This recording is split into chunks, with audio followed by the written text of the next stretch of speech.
Sir, സർവകലാശാല ക്യാമ്പസുകളിൽ പുതിയ ഹ്രസ്വകാല കോഴ്സുകളും PG കോഴ്സുകളും പ്രൊജക്ട് മോഡിൽ ആരംഭിക്കുന്നതിനായി ഒരു പ്രത്യേക പദ്ധതികൾ അനുവദിക്കും. ആധുനികമായ പുതിയ കോഴ്സുകൾ രൂപകൽപ്പന ചെയ്ത് നിലവിലെ ഡിപ്പാർട്ട്മെന്റുകളുടെ സഹായത്തോടെ നടപ്പിലാക്കും. 5 വർഷത്തേക്ക് വിഭാവനം ചെയ്യുന്ന പദ്ധതിയിൽ ഓരോ യൂണിവേഴ്സിറ്റിയിലും 3 കോഴ്സുകൾ വീതം പ്രൊജക്ടുകൾ വീതം ഈ വർഷം അനുവദിക്കും. ഇതിനായി ഈ വർഷം 20 കോടി രൂപ അനുവദിക്കുന്നു. സർ, ചീഫ് മിനിസ്റ്റേഴ്സ് നവകേരള പോസ്റ്റ് ഡോക്ടറൽ ഫെലോഷിപ്പ് 150 പേർക്കാണ് ഇത്തവണ നൽകുന്നത്. ഇവരുടെ ഗവേഷണങ്ങൾ നവകേരള സൃഷ്ടിക്ക് സഹായകമാകുന്നതിനൊപ്പം സർവകലാശാലകളിലും കോളേജുകളിലും അക്കാദമിക് ഗവേഷണ അന്തരീക്ഷത്തെ മെച്ചപ്പെടുത്തുന്നതിനായി ഉപയോഗിക്കും. സർ, കേരളത്തിലെ സർവകലാശാല കേന്ദ്രങ്ങളിലെ വിദ്യാർത്ഥികൾക്ക് ആവശ്യമായ ഹോസ്റ്റൽ സൗകര്യങ്ങളുടെ അപര്യാപ്തത നിരന്തരമായി ചൂണ്ടിക്കാണിക്കപ്പെടുന്നുണ്ട്. ആൺകുട്ടികളും പെൺകുട്ടികളും കുട്ടികളുടെയും ഹോസ്റ്റലുകളോടൊപ്പം ഇന്റർനാഷണൽ ഹോസ്റ്റലുകളും നമുക്ക് നിർമ്മിക്കേണ്ടതുണ്ട്. കേരള, മഹാത്മാഗാന്ധി, കൊച്ചിൻ, കാലിക്കറ്റ്, കണ്ണൂർ സർവകലാശാല ക്യാമ്പസുകളിലായി 1500 പുതിയ ഹോസ്റ്റൽ മുറികൾ സമയബന്ധിതമായി നിർമ്മിക്കും. ഇതുകൂടാതെ 250 ഇന്റർനാഷണൽ ഹോസ്റ്റൽ മുറികളും നിർമ്മിക്കുന്നതാണ്. ഇതിനായി 100 കോടി രൂപ കിഫ്ബി വഴി അനുവദിക്കും. സർ, സർവകലാശാല ഭരണം, പരീക്ഷാ നടത്തിപ്പ്, അക്കാദമിക് പ്രവർത്തനങ്ങൾ തുടങ്ങിയവ കാലോചിതമായി പരിഷ്കരിക്കുന്നതിനുള്ള കമ്മീഷനുകൾ സർക്കാർ ഇതിനകം തന്നെ രൂപീകരിച്ചിട്ടുണ്ട്.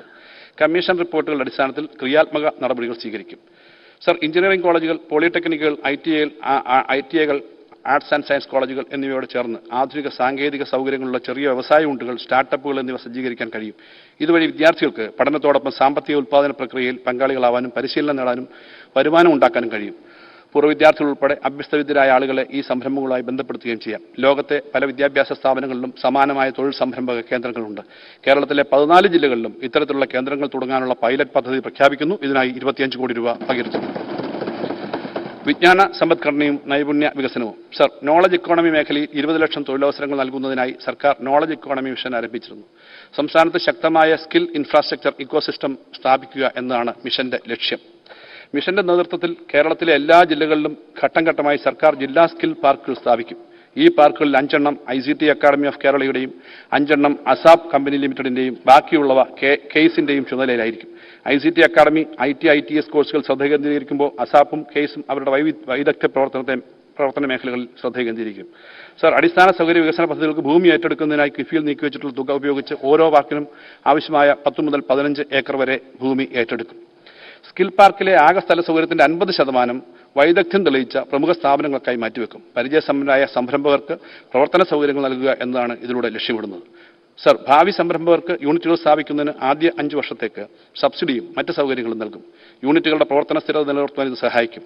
കിഫ്ബി ഇൻഫ്രാസ്ട്രക്ചർ ലാൻഡ് പൂളിൽ നിന്നുള്ള ഫണ്ടിന്റെ തിരച്ചിലവ് 30 വർഷത്തേക്ക് 5% സബ്സിഡി നിരക്കിലായിരിക്കും. ട്രെയിനുകളിൽ നിന്ന് ഈടാക്കുന്ന ഫീസും നൈപുണ്യദാതാക്കളിൽ നിന്ന് ഈടാക്കുന്ന വാടകയും മിതമായിരിക്കും എന്ന് ഉറപ്പുവരുത്തും. പട്ടികജാതി പട്ടികവർഗ്ഗക്കാർ, മത്സ്യത്തൊഴിലാളികൾ, ഭിന്നശേഷിക്കാർ, ട്രാൻസ്ജെൻഡർ എന്നീ വിഭാഗങ്ങളിൽപ്പെട്ടവർക്ക് ഫീസ് സബ്സിഡി നൽകും. മെറിറ്റ് അടിസ്ഥാനമാക്കിയുള്ള സ്കോളർഷിപ്പ് സ്കീമുകളും പലിശ സബ്സിഡിയും മറ്റെല്ലാ വിദ്യാർത്ഥികൾക്കും ലഭ്യമാക്കും.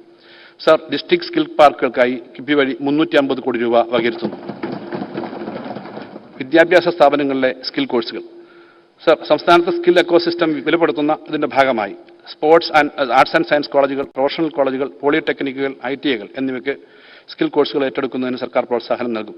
വിദ്യാഭ്യാസ സ്ഥാപനത്തോടനുബന്ധിച്ച് ഉൽപ്പാദന കേന്ദ്രം കൂടി വികസിപ്പിക്കുന്നതിന് സഹായകരമായിട്ടായിരിക്കും പദ്ധതി വിഭാവനം ചെയ്യുന്നത്. ഒരു നിയോജക മണ്ഡലത്തിൽ ഒരു സ്ഥാപനം എന്ന ക്രമത്തിൽ സംസ്ഥാനത്തെ 140 നിയമസഭാ മണ്ഡലങ്ങളിലും ഈ പദ്ധതി നടപ്പിലാക്കും. നോളജ് എക്കോണമി മിഷനിൽ പങ്കാളികളായി കേഡ്സ്കുമായി സഹകരിച്ച് കോഴ്സുകൾ ഏറ്റെടുക്കുന്ന സ്ഥാപനങ്ങൾക്ക് അടിസ്ഥാന സൗകര്യങ്ങൾ സജ്ജീകരിക്കാൻ സഹായം നൽകും. ഇതിനായി കിഫ്ബിയിൽ നിന്നും ഈ വർഷം 140 കോടി രൂപ വകയിരുത്തും. Sir, medical technology consortium. കേരളത്തിലെ ഒരു മെഡിക്കൽ സംരംഭ ഇക്കോസിസ്റ്റം സൃഷ്ടിക്കുന്നതിനായി മെഡിക്കൽ സാങ്കേതിക വിദ്യയുമായി ബന്ധപ്പെട്ട അനുബന്ധ സ്ഥാപനങ്ങളെ എല്ലാം കൂട്ടിയിണക്കി ഒരു കൺസോർഷ്യം രൂപീകരിക്കും. തിരുവനന്തപുരത്ത് ഒരു മെഡിക്കൽ ടെക് ഇന്നോവേഷൻ പാർക്ക് സ്ഥാപിക്കുന്നതിന് കിഫ്ബി വഴി 100 കോടി രൂപ നീക്കിവെക്കുന്നു. ഇന്നോവേഷൻ പാർക്കിന്റെ പ്രധാന പ്രവർത്തനം ഇൻക്യുബേഷൻ ആയിരിക്കും. Kerala genomic data centre. Sir, UK biobank പോലെയുള്ള അന്താരാഷ്ട്ര മോഡലുകൾക്ക് അനുസൃതമായി മെഡിക്കൽ, കാർഷിക, കന്നുകാലി മേഖലയുമായി ബന്ധപ്പെട്ട് ജീനോമിക് ഡാറ്റാ സെന്റർ സൃഷ്ടിക്കുന്നതിനും ക്യൂറേറ്റ് ചെയ്യുന്നതിനും പ്രസിദ്ധീകരിക്കുന്നതിനുമായി ഒരു കേരള ജീനോം ഡാറ്റാ സെന്റർ സ്ഥാപിക്കുന്നതിന് KDISC ശ്രമങ്ങൾ ആരംഭിച്ചിട്ടുണ്ട്. ആരോഗ്യ സംരക്ഷണം, നിർണായകമായ ജനിതക വൈകല്യങ്ങളുടെ പഠനം, പ്രാഥമിക മേഖലയിലെ ഉൽപ്പാദനക്ഷമത മെച്ചപ്പെടുത്തൽ എന്നിവയ്ക്ക് ഇത് ഗുണം ചെയ്യും.